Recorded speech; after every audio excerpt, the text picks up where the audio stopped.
lang. Dapat ako din pala, yung ako mismo yung ikukuwento ko yung sarili ko kung anong pakiramdam na naging wasteful na person. Hindi lang pakiramdam mo kung nakikita mo yung magulang mo or yung ibang tao.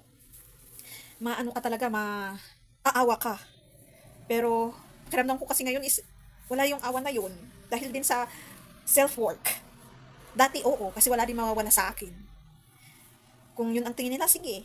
Basta nag enjoy ako sa buhay ko, pero hindi pa rin ako makapag-enjoy kasi para hindi kayo maintindihan na napakabigat sa pakiramdam. Na kahit anong enjoyment na pasyal na gawin mo is parang hindi ka pa rin masaya. Yun pa rin, yung pala yun, yung generational curse na napasa-pasa na inaano mo. Eh? Binubuhat na yan sa Tagalog. Kinikare sa English. So ako, hindi ko na tinitignan yung sarili kong ganun. Ngayon, pag before, wala, wala naman akong pakialam kung tinitingnan nila akong wasteful, mas gusto ko pang kinakaawaan ako. Kasi dahil doon, may benefits. For sure, yun ang gustong-gusto ng bansang to. Kaya ano, dahil sa, yun din yung ginagamit nilang technique, yung iba. Pero hindi rin pala maganda yun. Kasi pag gusto mong tumaas, mag-shift din yung ano, na kung kinakaawaan ka dati, mag-shift na, iwan mo kung anong ginagalit nila. Pag nag-work ka naman sa sarili mo, marami silang sasabihin. Pero pag wasteful ka naman, may sasabihin din sila. Ang tao nga naman. Ano? Basta yung importante is nag-shift siya. Bakit ko naman kakaawain yung sarili ko? Hindi pa naman pala huli ang lahat. Meron pa rin, basta maganda yung, ang pinaka-importante is yung magandang ugali mo, hindi ka nangapak ng kapwa mo, wala kang sinasagasaan, and still with dignity na tinatawag nila. Siguro yun lang din yung ano.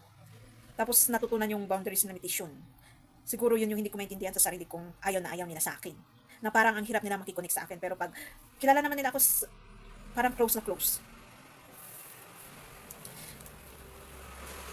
So, sa approach, dati pa rin naman, kailangan sila munang mag-approach, hindi laging ako ang nag-approach. Yun yung isang ayaw na ayaw nila sa akin, for sure.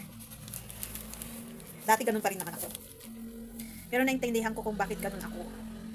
Dahil din sa boundaries and limitation and protecting self sa mga abusado. Lalong-lalo kung nalaman nilang ganun ang personality mo, which is, pwede ka nilang i-control, pwede ka nilang apakan, pwede ka nilang abusaduhin, pwede kang, hindi ka maimik, hindi ka ganito. Pero, tinatry ko na ngayong, kung may gusto kang sabihin, sasabihin ko. Hindi ako ganun na, kung akala nyo yung mga lumalapit na, etc. dyan, na akala nyo kaya nyo i-control lalo sa partnership, hindi ako ganun na tao. Yung oo na lang ng oo. Dati pa rin naman na marunong akong hindi nag-activate lang yun kung na-pressure talaga ako. Pero most of the time, yes, meron yang yes, yes, yes na yan. Yung hindi ka makaimik na ipaglaban yung sarili mo. Na-activate lang yung kaya mong ipaglaban yung sarili mo na kung pag hindi mo na kaya yung emotional pressure na compile na siya.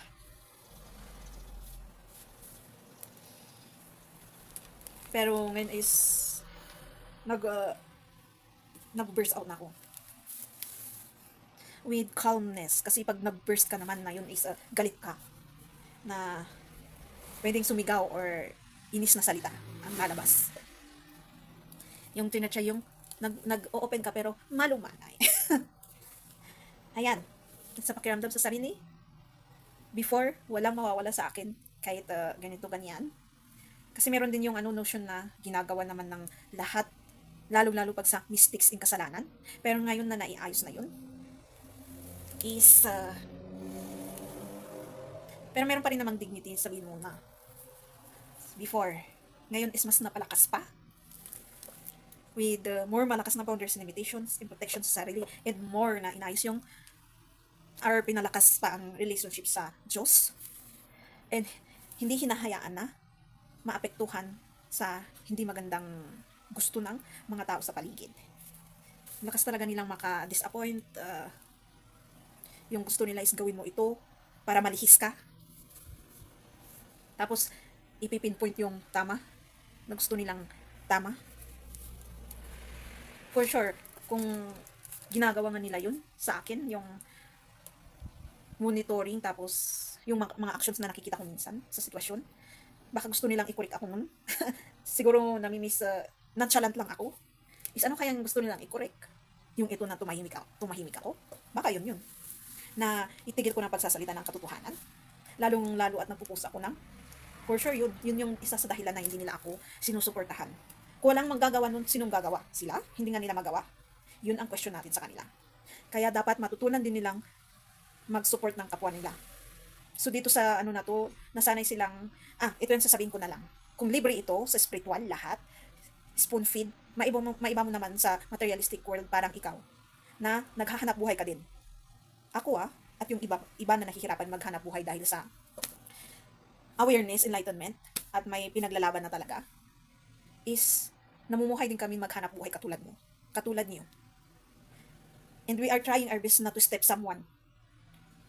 If we differentiate you and us, na still see if we step someone before doing that one or this, tingnan nyo po yung sarili nyo. Kasi wala talaga kami inaapakan. Nagsasalita lang kami. Siguro meron yung selfish ego and pride. Kailangan po natin i-accept yan. Na insecurity or minsan baka naging jealous and envy pa. Greed. Sabi ko nga kung yan ang pakiramdam niyo sa akin, sige nga pumunta kayo sa posisyon ko as that angel. That first angel. Yung identity ko kaya nyo kayang kunin yun, ako na to yung essence para makayanin kasi pag pupunta for sure kayo sa paako, nasa mental hospital na kayo. Sabi ko nga, pasalamat ako at dahil sa narinig ko na kunento ko to noon, na bakit ko kaya narinig sa mga taong yun, na ano bang ginawa mo kasi at yung nanay mo. Pasalamat ako at ako ang andito, hindi yung nanay ko. Kasi pasalamat din ako sa country kung saan siya. They support actually her and look at her as a national treasure.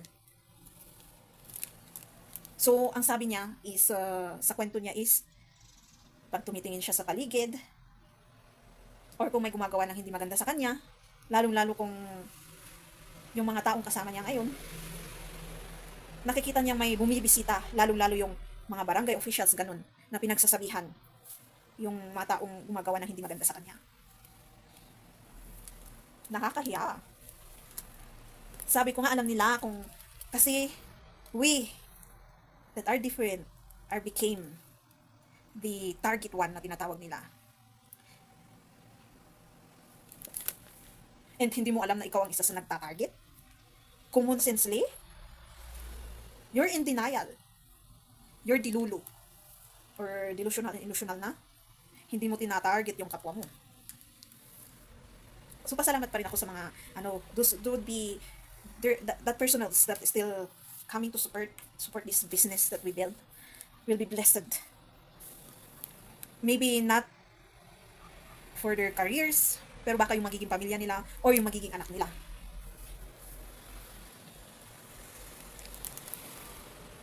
But if there would be a time na, as in, gagandang buhay ko dito sa materialistic world, health, it depends. Even scholarship, it depends. Those people that are there siguro nung eto na naghihirap, talagang 50-50 na ang isip ko. Kasi pag sa disrespect from the officials and people around it, you can feel it. Hindi ako magre-react ng ganito, magsasalita ng ganito kung wala kang nasa-sense. We vibrate in one energy in the situations that you experience. That's not, the feeling is not fear. Maybe guilt yan. Kasi baka may inisip kang hindi maganda, salitang hindi magandang lumabas. Except those kids, Piman, na of course may marinig ka sa kanila kasi they are still developing their personality, knowing their emotional knowledge. Pero adult, OMG. Na kid energy, marami yan. Tapos i-add mo pa yung mga anak mo. OMG, sabi ko nga kung matapos yung tinutukoy kong game, wala akong pakialam kung mapahiya ang mapapahiya. Kasi hindi ka naman mapapahiya kung in-start mong in-accept ang accountability. May ginawa ka mang kasalanan, mistake, or may gumawa sa'yo ng kasalanan or mistake sa'yo. Accountability lang din naman yung i-accept mo na lagi kang makakaranas ng hindi maganda sa kapwa mo. You forgive the situation. Pero you build the boundaries and limitations to be cautious na tinatawag nila. Kung hindi sila makakonect sa akin, sorry, I'm very cautious person. Learn your proper manners, how to Kasi andun na ako doon. Yung naumay kang nakakaranas ng disrespect lagi. Lagi. Nakakarinig ka ng hindi magandang salita sa ibang tao is a kind of disrespect. Yung, yung magmumurmur talaga, yung, alam ba ng taong to na pinaparinggan niya ako, parang ganun. Kasi meron talaga yung magmumurmur, na alam ba niyang naririnig ko din? Baka alam niya, alam nila siguro yun. Sinasadya lang. Na parang may gustong tamaan para mawala ka nga sa voice at magwala ka at i-confront at ganito. Kahit nawala ako sa aming mga pinaparinggan, kahit nawala yung voice namin doon, manners namin, at gino and confront yung gumawa ng ano ba yun? Yung language namin, yung maalala ko. Yung parinig, ayan. Kahit magsigaw-sigaw kami, there's a reason kasi may emotions, katulad mo. Kasi yun ang gusto mong makita eh. Pero kahit nangyari yun, sino ang mas tamang lugar pa rin?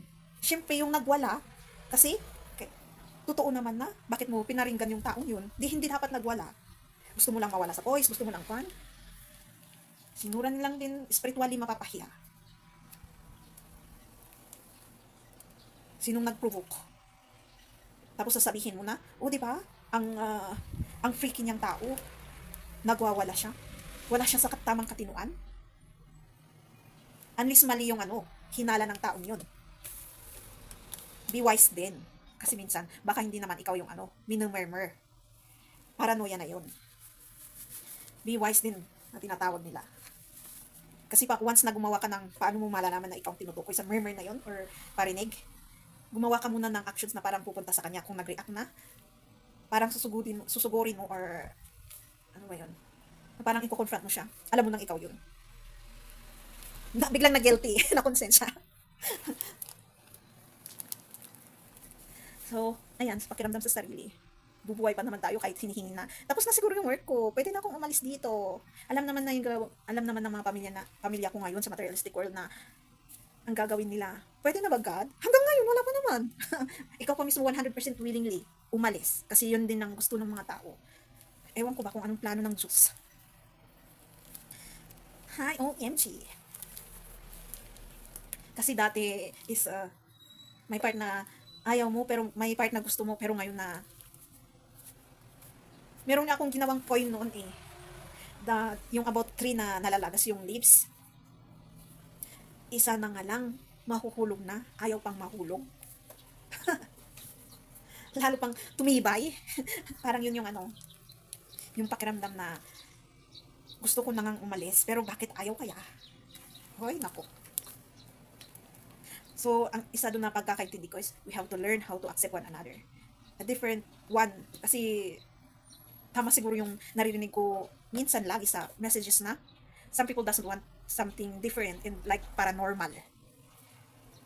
And different kind of knowing na related to paranormal. Parang ganun din kasi yung ibang kwento at tinatopic ko dito. Iba kung sabihin kong sinabi ko na kung ano yung identity ko before, not related to human, I mean, sa kind of paranormal yun. Na kahit wala akong narating, wala akong maipon na ganito, ayan, nonchalant lang, wapake. Yun lang gusto kong ibalik sa sarili ko, so yung talagang persigido akong mag-ipon, pero nawala ngayon. Parang, dahil sa naniniwala ka masyado sa na God provides, OMG.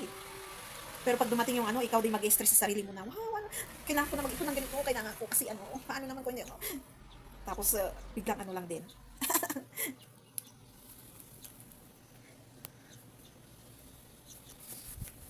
So, yan, lagi ko din binabanggit pag sa relationship. 50-50 na rin tayo. Like, what happened this generation now?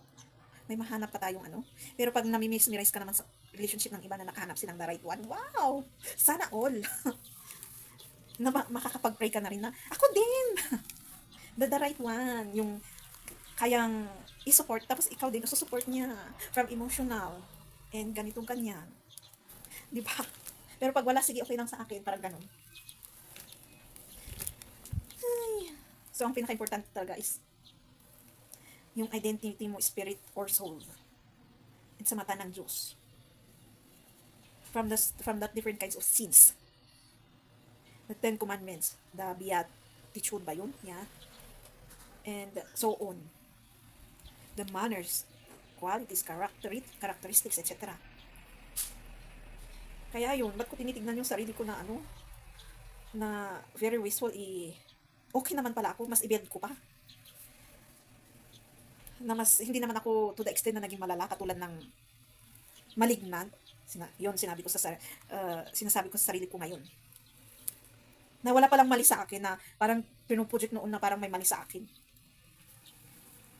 May lang talaga, kung na, parang, hinahadlangan.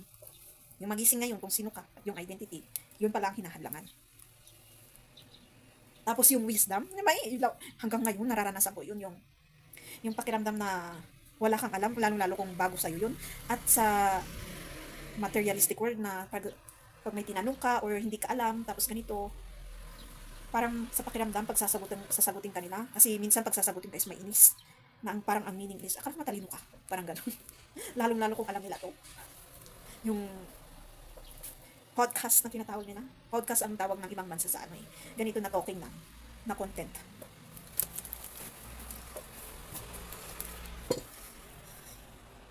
Gosh, wala akong sinasabing matalino ako. Walang nagsasabi nun. Siguro, yun, yung mga nagsasabing ganun. Walang ninong competition.